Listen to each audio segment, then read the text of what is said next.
that should come to Ukraine. The basis is the trust of our partners and stability of our country. So, of course, we understand perfectly well that we must provide the security so the business and people can trust and develop without any fear. No doubt that the biggest guarantee can be NATO membership. And Ukraine will definitely become a member. And we must ensure access to larger markets. And without any doubts, access to EU market is the best guarantee for this. And of course, in addition to this, we need to have a comprehensive reform agenda, the result of which will support investors at the very stage, from the idea of investing and setting up a business in Ukraine to its successfully operation in Ukraine. We are in a constant dialogue with investors, and we understand their needs and are already working on them. Investors need smart governance and clear rules of game. As an example, just this year, the government has run a competition and appointed independent supervisory board of big state-owned companies like Naftogaz, Ukrposhta, Chatbank, and others. We need an enhanced business climate. For achieving this aim, we have started a huge deregulation, going through 1,000 different regulations and cancelling hundreds. Business asks for access to capital and clear and competitive fiscal policy. Here we're already working on creation of Ukrainian Development Fund, which is going to provide equity capital to many important investment projects. We also need a modern labor market that will require labor market and access to specialists, and we already start to amend, to work out the amendments to the law, so to provide a comprehensive draft reform. So we are systematically work with the world's best economists on this issue and policies to ensure that all these needs are addressed in the Ukrainian business environment, in law, regulation, and public service. And we are taking the commitments to transform Ukraine into the most convenient and quickest country for doing business. Timothy, I was trying as quick as possible, as usual. Thank you. Thank you so much. I damaged everything. So thanks a lot, Yulia. And I didn't announce Rostislav Shurma from a deputy head of the office of the president of Ukraine, because he is so dear to my heart that I always think, he is everywhere. So in that sense, I just kind of assumed that he's announced, but he was not. So my apologies for that. Nonetheless, he's not speaking right now. He will be a little bit later. Foreign Secretary, please, the floor is yours.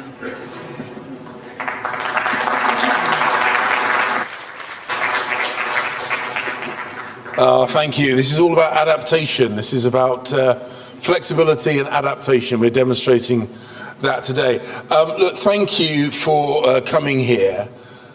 The agenda on this session is a real priority, and it is really good to see that the room is currently over capacity, because I think it shows the real interest that there is. And I'm going to start off by saying that our Ukrainian friends, our Ukrainian colleagues, have made notable progress on reform and transparency, all of which has been done during a period of incredibly disturbing and trying circumstances. We've seen speeches from the Ukrainian leadership in the main plenary session this morning, demonstrating their commitment. We've heard the comments from Minister Svaridenko about Ukraine's economic vision.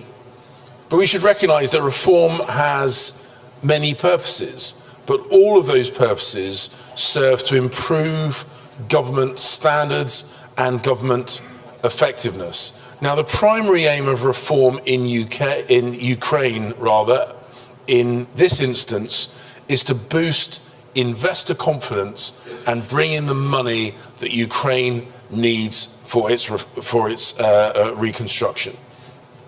Donors need to see progress with regard to reform and transparency to give the confidence to keep the flow of international investment coming into Ukraine. And of course, that's exactly what Ukraine wants as well. Now, wars can devastate both victors and losers alike, but they can also strengthen and cultivate a country's inherent qualities, achieving hitherto unutilized advantages, realizing untapped potential, and that is exactly what we are seeing with regard to Ukraine. Now, reform is about transparency, it's about accountability, it's about the rule of law, it's about free markets, and of course markets need to be regulated to keep them free from manipulation and allow them to maintain competition. And this is the path that Ukraine has chosen to take. And the UK fully supports Ukraine's decision to do so. And the UK has been a long-standing friend and partner in Ukraine's reform and anti-corruption journey. We've done so for many years. And I'm very glad that through our partnership, but predominantly through Ukraine's own efforts, we are seeing progress. Take Prozoro. It's a procurement system. Along with other allies, we, the UK, helped Ukraine roll this out. And it has generated an incredible saving of $255 million in 2021 alone. Even more importantly than that, it means that essential support, including food, has been delivered to war-torn Ukrainian communities quicker and more effectively. And that $255 million can now be reinvested to where Ukraine needs it most. This is the prize. This is the opportunity. I also want to briefly highlight two projects that we're delivering alongside our American friends in USAID.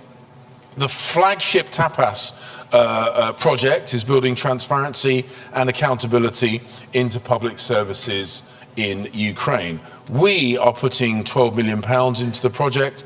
The US has just increased its own contribution by over $10 million. The UK and the US have jointly invested $53 million in Ukraine's digital transformation since 2016. And today, Ukraine has the highest ranking in the EU's latest European Open Data Index, despite being in 17th place just 2 years ago. And we should remind ourselves that transformation has happened whilst this country is fighting to defend itself against Russia's illegal and unprovoked full-scale invasion. That's why we are so proud to continue working alongside our international friends in support of Ukraine. And the US and the UK are working together on state-owned enterprise reform as well. We put £3.5 million into a project that reforms, or perhaps moves for the very first time, state-owned assets into private ownership. Supporting projects like this is why I entered politics. And to see it being delivered in a country defending itself again is quite remarkable. And I'm sure that's part of the motivation which sees the United States adding $20 million to help support Ukraine's public sector in wartime so that they can get the best value for money from every single penny spent by the Ukrainian state. And today, I'm delighted to confirm the UK's support, ongoing support, including £15 million from our Good Governance Fund. And unsurprisingly, this does exactly what it says on the tin. It helps deliver good governance. Now, I could go on all day about how proud I am of Ukraine's reform, not just on the battlefield, but in their institutions. But there is enough conflict in the world, and I do not want to generate any more by overstaying my time at the lectern. But I want to finish by saying this is a conversation that we need to have. It is not always the easiest conversation to have, but I am genuinely grateful that Ukrainians, the Ukrainian government, the Ukrainian leadership has embraced our friendship in support in this issue, because this will underpin their recovery in the future. Slava Ukraini.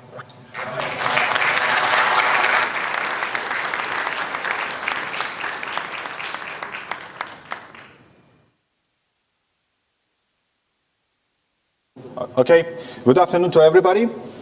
So before going to the specific changes and the reforms that we plan to do, maybe I would like to quickly remind about why we are planning to do that. I don't see, is it working? Yeah. So not everybody was at the sessions before, so we have very clear vision what we want to build in Ukraine in the economy. We want to build these segments where we have really strong competitive advantages and where we have the strong fundamentals behind. We obviously see that this is the energy, with the investment tickets about perhaps 400 billion. I will not stop on that, but on the next session we will deeply elaborate on this, revealing all the fundamentals, all the segments, all the calculations, how we arrived to these numbers. The second one is about the green industries, specifically green steel, and as well in tomorrow's sessions we'll have a deep dive in the green steel industry and deep analysis and competitive advantages. The other absolutely clear story is about the agri. Everybody knows agri sector of Ukraine, and we see the huge potential again of the dozens of billions of investments as well will be covered tomorrow. And the same is about the critical minerals such as lithium, uranium, graphite, titanium, iron and others. And obviously as a result of that we expect that Ukraine will become a construction boom country for a decade. And in total this is all about the investment ticket for hundreds of billions.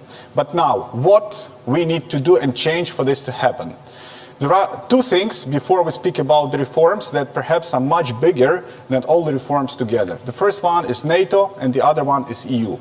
Why NATO? Let's put ourselves at the place of business. Would you invest billions now while you are at the risk of being your asset fully destroyed? Obviously, we do implement the war risk insurance, and we do believe that it will cover the first projects, maybe the first dozen of projects, maybe for hundreds of millions, for billions. But we will not be able to implement such a big program with war risk insurance. The only and the best war risk insurance is NATO. The second one is European Union. And first of all, about the market of European Union. Obviously, the Ukrainian recovery will be a good market, specifically for the construction, for the infrastructure companies.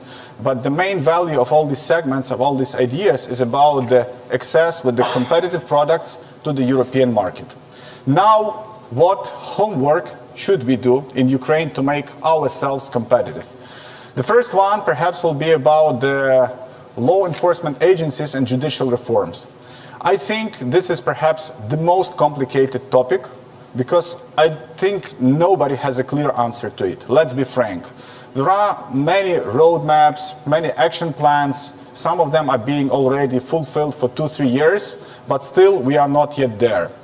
But what are the good signs? The good signs, I think that the results, for example, for the NABU, the recent case for taking the head of the Supreme Court of Ukraine at the bribe, I think this is the very vivid evidence that the anti-corruption infrastructure works in Ukraine.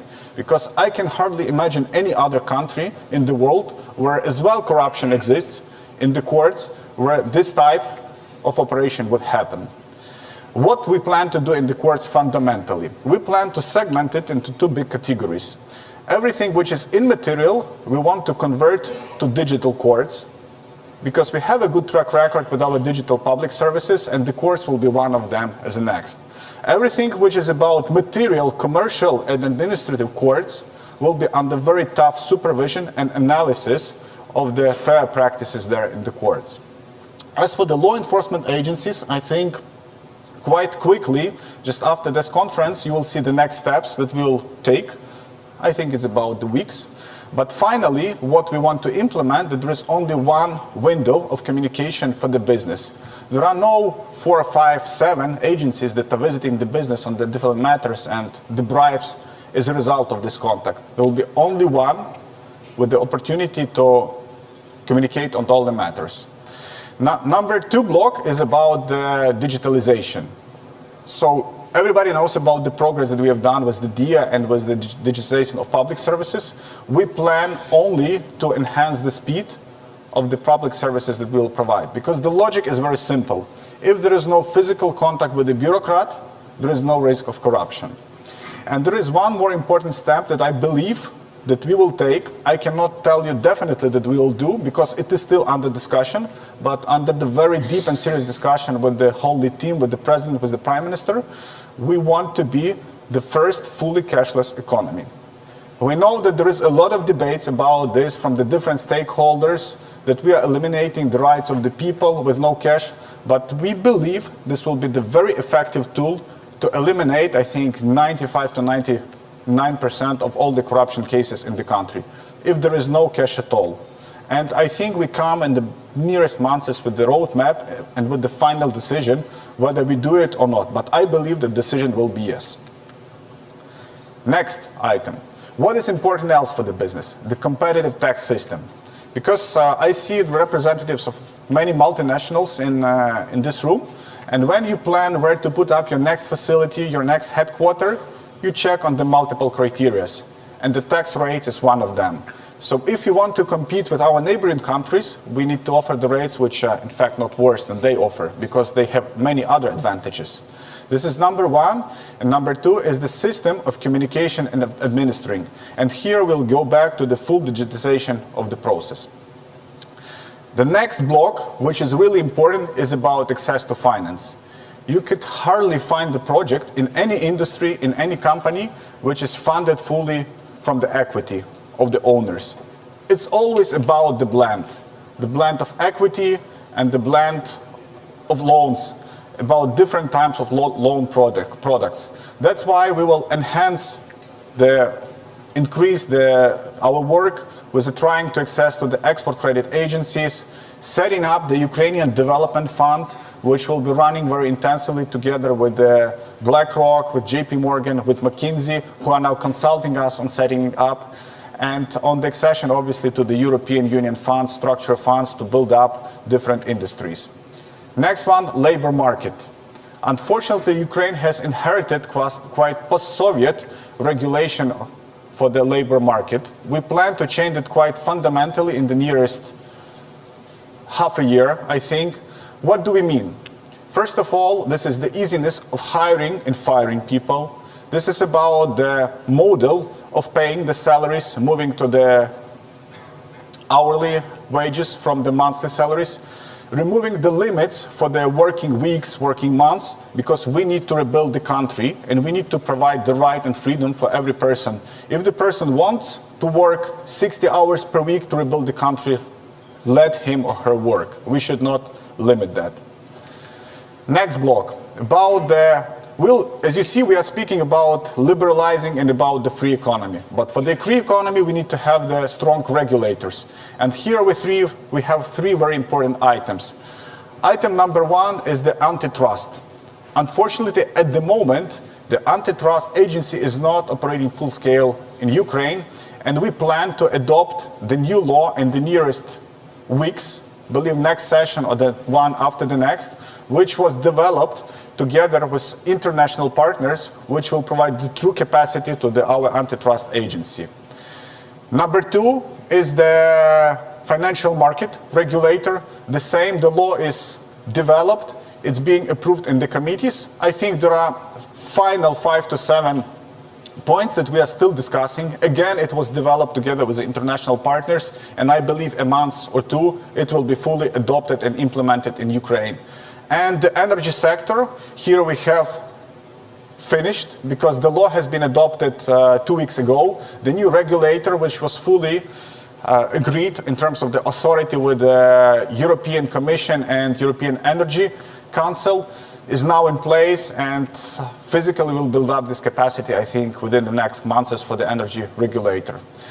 What is really as well important to boost the business activities, to eliminate the business and market distortions. As well, we've done the very bold step on the energy rates just a couple of weeks ago. As you might know, we have increased the rates for the electricity for the citizens, for the population 2 times.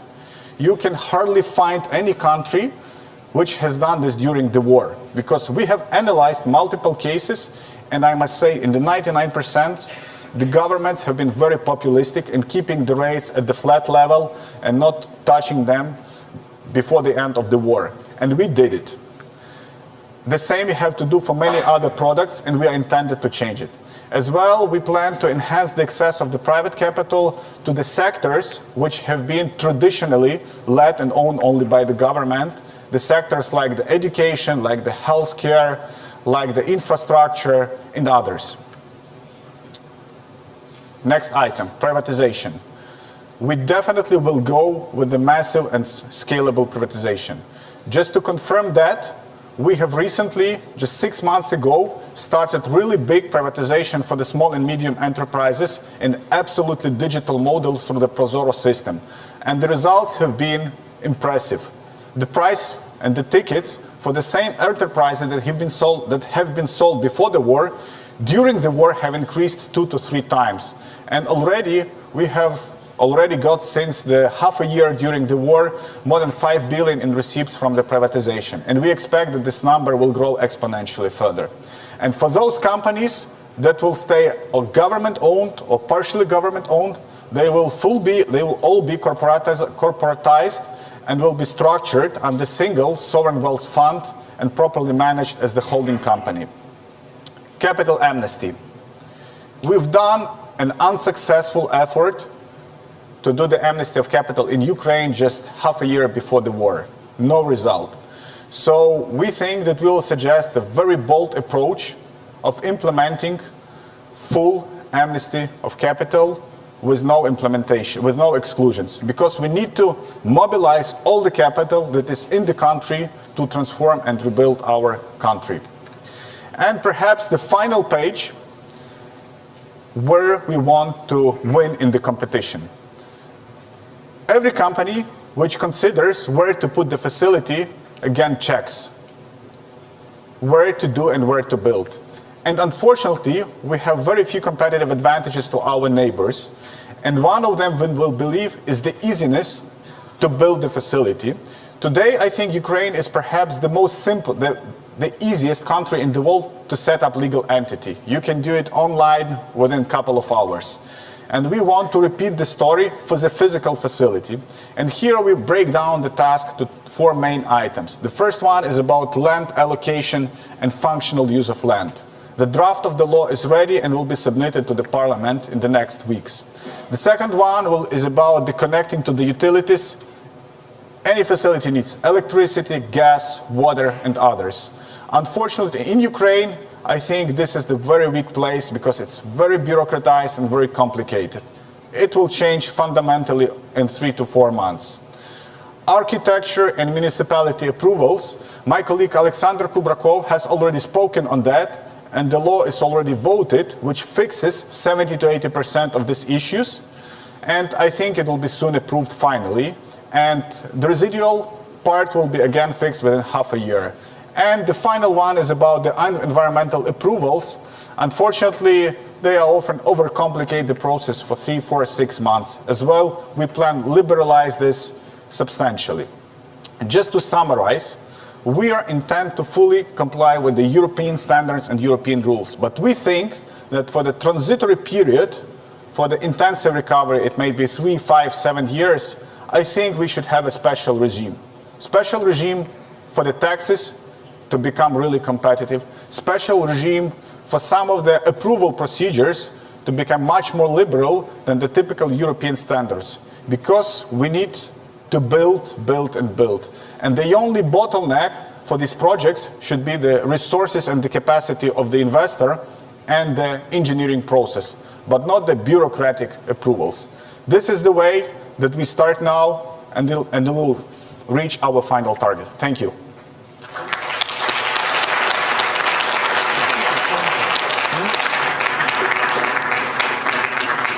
Thank you very much, Rostislav. And I would like to invite to speak Gerrit-Jan Koopman, Director General for Neighborhood and Enlargement Negotiations, European Commission. Thank you. Thank you very much. Let me pick up where Rostislav left.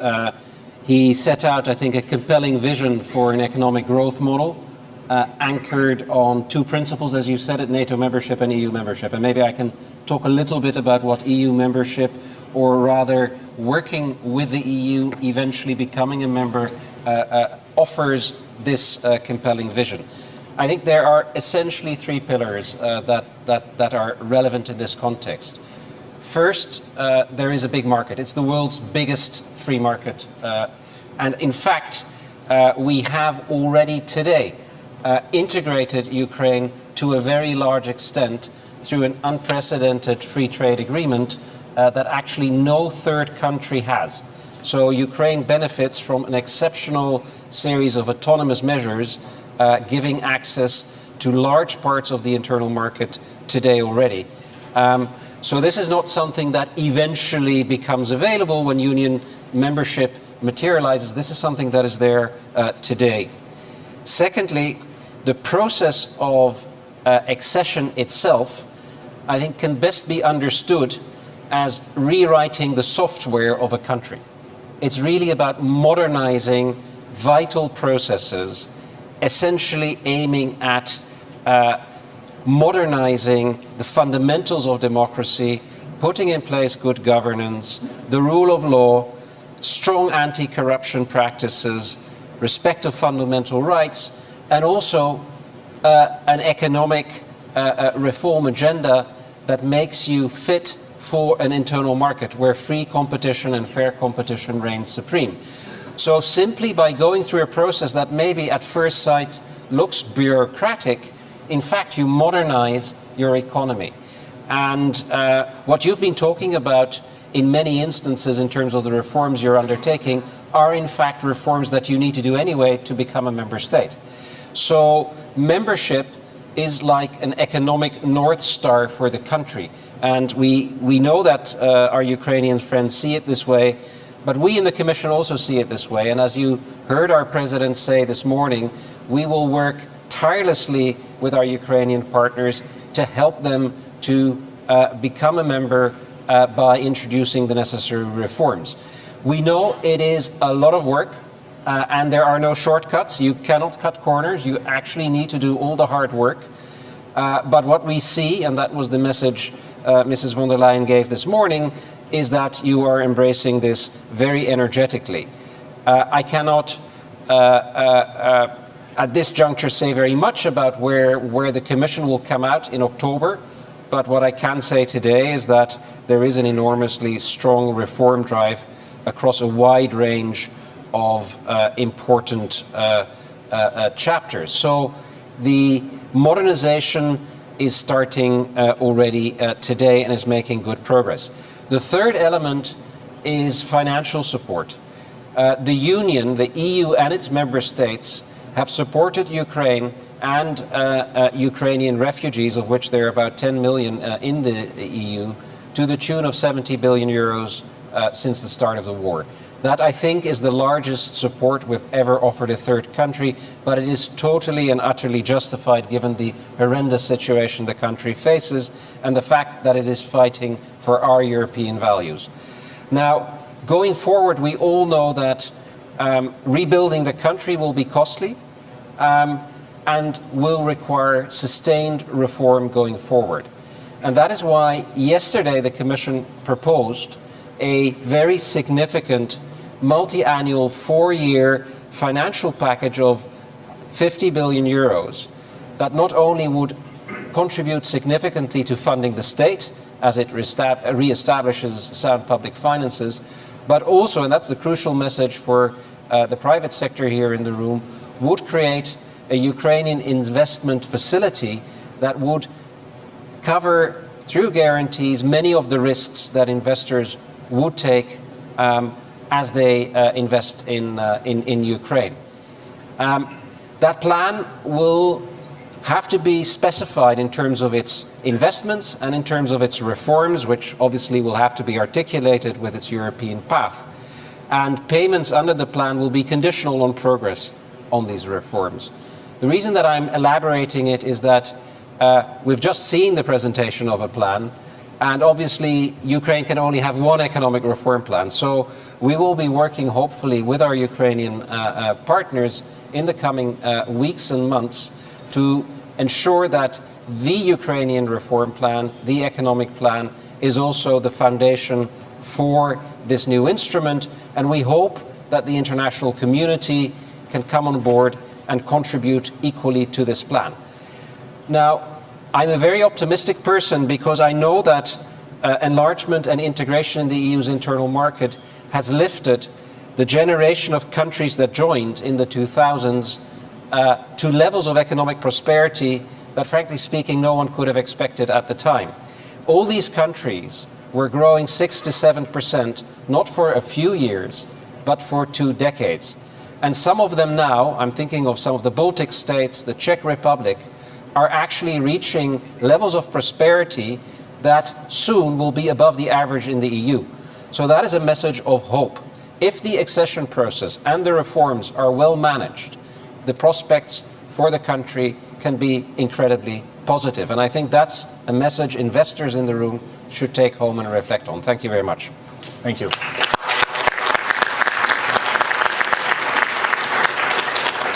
Thank you very much, Director General. I see that Rostislav Shurma is disappearing again, this time from the slides behind us. You're not there again. Well, it wasn't my doing, but we'll try to get him back on, okay? We haven't forgotten. We are short on time, so we have 17 minutes until the hard stop of the panel. And I was supposed to ask 3 questions to each panelist. I just don't have enough time to even ask these questions. And 3 people have not spoken a word yet. So I'm going to pose an open-ended question, but specific enough that you guys all can come in. And the question is, we have just outlined priorities for reforms in Ukraine, for structural and immediate, and also raised certain critical issues, notwithstanding the situation in which Ukraine is. What is missing, or what would you add, or do you believe these priorities? What's your take? What would you add to this? So that would be my general question to all panelists, and you just, volunteer. Maybe Stephanie, we'll start with you. So first, thank you for the opportunity. This is indeed a very important subject matter. And I think as an investor on the panel, I need to speak for the investors. And let me start by saying, and everyone has said this, but we're looking for a consistent, transparent environment to invest for the long term. And governance and rule of law really are the critical pieces to that. And as horrible and horrific as the war is, if there is a silver lining for Ukraine, it's that we now have an opportunity to help Ukraine get this right. So what does that mean? I think very near term, if I were to pick 2 things that I think are fundamentally critical to enticing investment, the first would be recognition of international arbitration and rules against international arbitration as they come back into the country. This will give investors a sense of security that they don't have today working within the Ukrainian system. And the second, and I think it comes back to what we were talking about EU accession and NATO accession, we need to make sure that every single concessional dollar is tied to what President van der Leyen called today the coordinated community. So everything it's going to take to join the EU needs to be tied to that concessional money, and it shouldn't come without that. Then when I look a little bit longer into the medium term, we've talked a lot today about digitization. We heard the Secretary of State Blinken, Mr. Shermer recommended. Many people have been talking about the great work that the Ukrainians have already done. The one thing they haven't said about digitalization is that it actually levels the playing field for the small SMEs and the large companies at the same time. So the more that we can do to expand that digitization to allow all companies to compete equally in the current environment in Ukraine, especially since a great amount of the early economic growth is going to come from the SMEs, that will be critical. Then I also think that in the medium term, and I think you referenced this, Sharma, but one of the things that we really need to consider is a separate commercial court, and with that separate commercial court, one appellate court. And if we can consolidate all of that knowledge in one place, it will be faster and quicker to resolve conflicts and to move companies into bankruptcy.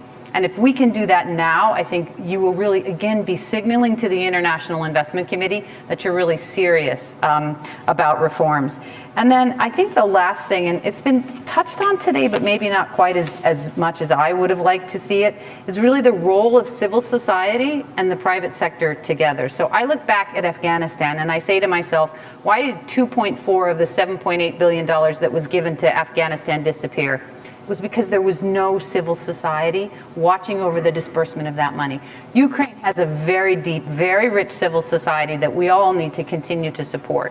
And then tied together with that is the private sector, which is exactly what we've been talking about. What is the short-term plan and what is the long-term plan for the implementation of the reform process? Again, if you go back to Bosnia-Herzegovina and you ask yourself, why did it fail? It failed because the business sector couldn't see the short and long-term plan, and civil society couldn't track and trace that long-term plan. And I actually think that the Ukrainians have the opportunity to get both of those things right as they move forward. And finally, I would be remiss to say that this is not all the responsibility of the government. It also matters who you do business with. I spent 30 years in the IFC before I joined Citibank. And if I walked away knowing one thing, it's who you do business with. So we must make sure that we hold all the partners who are going to be investing in Ukraine accountable for following best practice.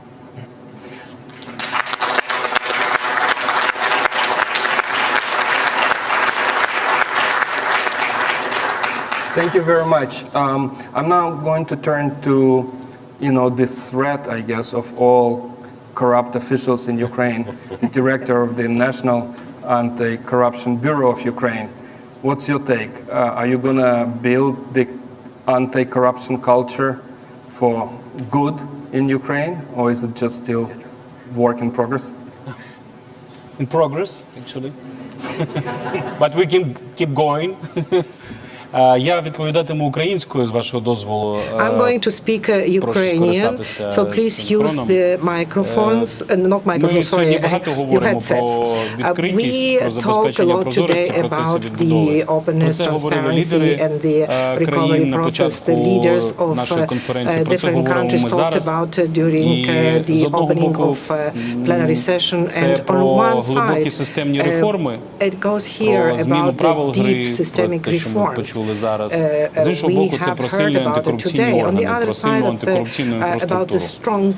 Національне антикорупційне бюро України, спеціалізована антикорупційна прокуратура, створені з 2015 року, вже досягли значних результатів у своїй діяльності. І мені дуже приємно чути, що дуже багато присутніх на конференції знають про одне з наших найгучніших затримань. Це затримання керівника колишнього голови Верховного суду України. Про що цей кейс? Він не просто про затримання, про викриття корупційного кейсу. Він про те, що антикорупційна інфраструктура, збудована за допомогою міжнародних партнерів, працює ефективно, здатна досягати результатів, працює на результат і концентрується на виявленні корупційних схем, що тривають. Корупційних схем, що вчиняються прямо зараз, вчиняються найвищими посадовими особами. Вона про те, що немає недоторканих осіб, вона про те, що створюється завдяки такій діяльності передумови для того, щоб в Україну приходили інвестиції, що інвестиції ці захищені, що система, антикорупційна система здатна захистити інвестора, здатна забезпечити прозорість розподілу коштів тих значних фінансів, які будуть надходити в Україну в результаті на відбудови.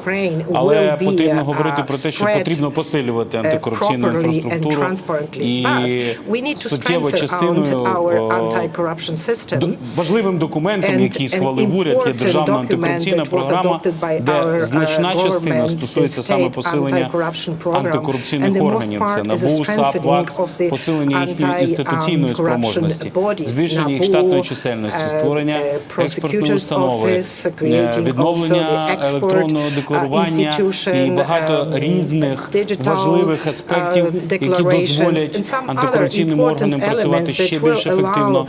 І про що взагалі затримання тих чи інших топ-посадовців? Це не просто про затримання, це про попередження корупційних злочинів, це про зачищення від корупції цілих сфер суспільного життя.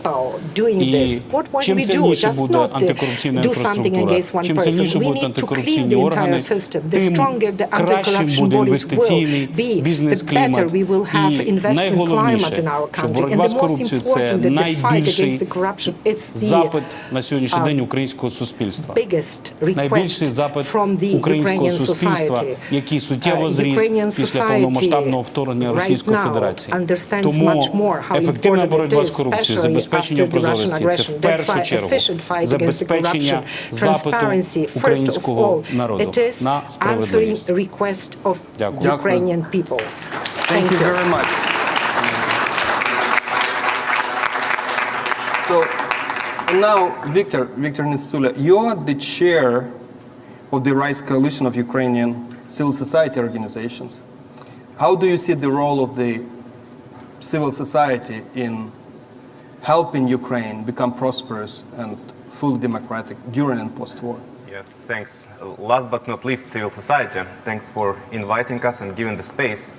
So Russia tried to destroy Ukrainian critical infrastructure and was somehow successful. But there is one component of Ukrainian critical infrastructure that Russia will never be able to destroy because it doesn't understand it. It's not existing in Russia. It's civil society. Civil society was always a foundation of Ukrainian development and in many cases was a great partner of Ukrainian government. I'm glad that Mr. Cleverly mentioned Prozoro.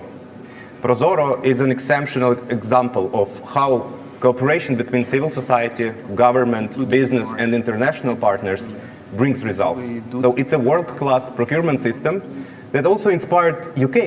And I'm happy that UK, during the development of its own procurement bill, referred to Prozoro multiple times, and it was mentioned in parliamentarian hearings here as well. Yeah, that's so going forward, we, Ukrainian civil society organizations, after the war beginning, we decided to unite to support the government of Ukraine with the future reconstruction efforts.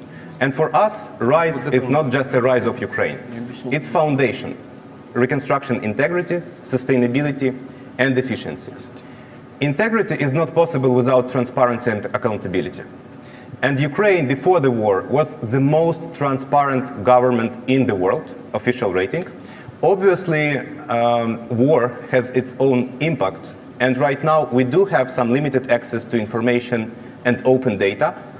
And to introduce transparency back, we just have to do whatever we did before the war began. Moreover, we are now working with DREAM, Digital Registration Ecosystem for Accountable Management, and once again, thanks UK for your generous support to make DREAM come true. So DREAM will not only introduce maximum level of transparency for the reconstruction, but also will make reconstruction of Ukraine accountable to the whole world. So every taxpayer who contributes to Ukrainian reconstruction will be able to track how every dollar, pound, hryvnia, euro is spent for rebuilding Ukraine. Then, integrity. Integrity, we do have a great infrastructure for integrity. National Agency for Corruption Prevention, Anti-Corruption Bureau, Prosecutor's Office, Specialized Anti-Corruption Court. Again, we just have to continue doing what we've been doing. We have to strengthen these institutions, we have to protect these institutions, and we have to give you, do the job, using all the transparency and other tools that Ukraine is proud to have. Sustainability. Sustainability is about building back better. And it's pretty complicated, to build back better. What is EU Green Deal and how to implement it? Does anyone know? I'm sure not. It's too complicated. To build back better, we need knowledge, we need technology, and we need your support to understand how to implement it in practice.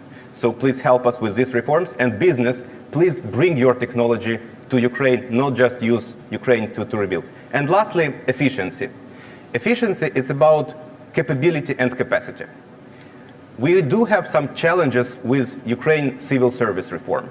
That's something that we have to protect, that's something that we have to strengthen, and it's all about Ukrainians who will build Ukraine. So we have to have strong bureaucracy with professionals in Ukrainian government. But not only in the central government. Decentralization is core. We have to ensure that communities are capable and have all the capacity and support. So RISE, transparency, accountability, integrity, sustainability, and efficiency, these are foundations for successful economic development. Thanks. Thank you very much. Thank you. So our job today is impossible because we have to fit concluding remarks and two or three floor interventions in the next 2 minutes. Do we have energy for the floor intervention? Okay. Okay, good. So that gives us 2 minutes for the concluding remarks. We'll start with Deputy Prime Minister. That's what it says. I have to go with you first. Okay. I'm not sure that it works. You have a mic here. Yes, I think I have damage. Yeah, that's the mic. That's okay. That's the mic. Mm-hmm. Thank you. So actually, first of all, I would like to say thank you to all participants of this panel, because I think it's one of the core panel during this discussion, because we can build up our vision of what we would like to reach, but in case if we won't be able to provide these structural reforms, even during the wartime, we won't be able to reach it. So that's why I think that this discussion was rather interesting for the audience as well, and I think that's something that Rastislav Sharma was emphasizing. It's extremely important, and I hope that we would have the further discussion. So that's why I think that we would still keep working on all the structural reforms that we committed previously, and it's not because we have these commitments, because it's important for us to provide them, as it would make us stronger. And as you know, we are fighting, we always emphasize, we are fighting not on the front line, we are fighting on the economic front as well.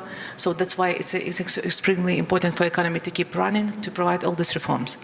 So that's why I would just to say my best wishes to all the participants, and I hope that this conference would be different from all conference on recovery, as we might see the implementation of these things that we're talking about. I think it's something important we should be focused on. And during the next conference, we would see, is there any progress on something that we are discussing here? Okay, Timothy. Thank you. Thank you so much. And Foreign Secretary, please. Thank you. I don't know if my Thai microphone is working. Yes, good. Well, look, I would, as one of the co-hosts with our good Ukrainian friends, as one of the co-hosts, I'm incredibly proud that we have this session on the agenda, that it's so well attended, and also the engagement from every element of Ukrainian society is represented here on the panel. And one of the things that I think was particularly notable, one of the things that I found very reassuring, was the Ukrainian government plan for reform. And one of the things that has struck me, and I've said this publicly a number of times, over the last 15, 16 months, we've seen the Ukrainian armed forces evolve and improve and modernize and reform in the midst of an intense conflict of self-defense. And for me, that's a proof point that when the Ukrainian people, the Ukrainian leadership, set their mind to a challenge, their ability to deliver against that is incredibly impressive. And we have now seen a very well thought through plan of reform. And I think that gives and should give the confidence for investors that Ukraine has a plan, not just to win the war, but to win the peace. and I think we all have a duty and an interest in ensuring they're successful in both. So thank you all very, very much. Thank you. So, thank you very much. With this, let's win the war and win the peace together. Thank you very much, and we conclude this fantastic session.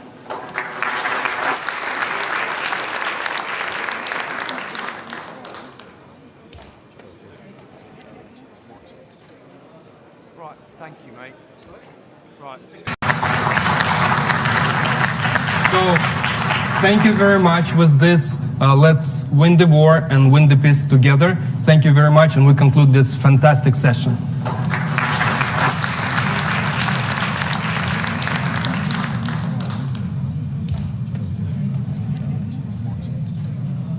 Right, thank you, mate. Right. So, thank you very much. With this, let's win the war and win the peace together. Thank you very much, and we conclude this fantastic session.